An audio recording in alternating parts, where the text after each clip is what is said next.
All right, so this is the Node.js server that we have been working on. So let's go over and see what we've got so far. So here's the server.js. This is the entry point of our server application.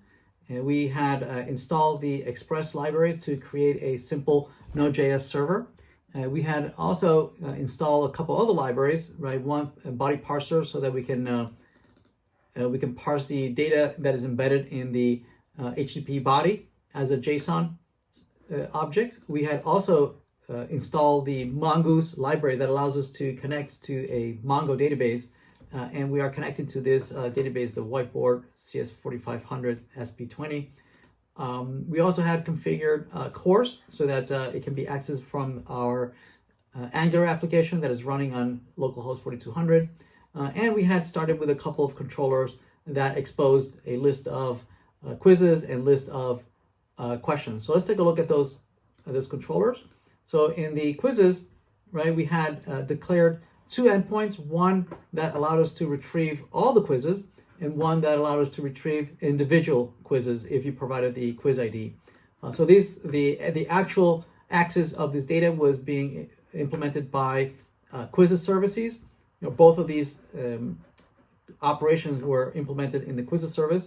So here are the two functions that are providing these use cases, right? One for retrieving all the quizzes, which is basically just a synchronous call function that just retrieves this hard-coded array of quizzes, whereas the quiz by ID is just a find that retrieves that one single object based on the quiz ID.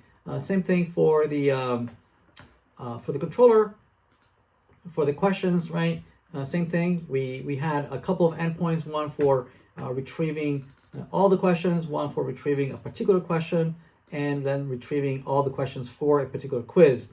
All implemented in a service here that basically was just giving access to a hard-coded array that was stored in this file, right, called questions.json, right?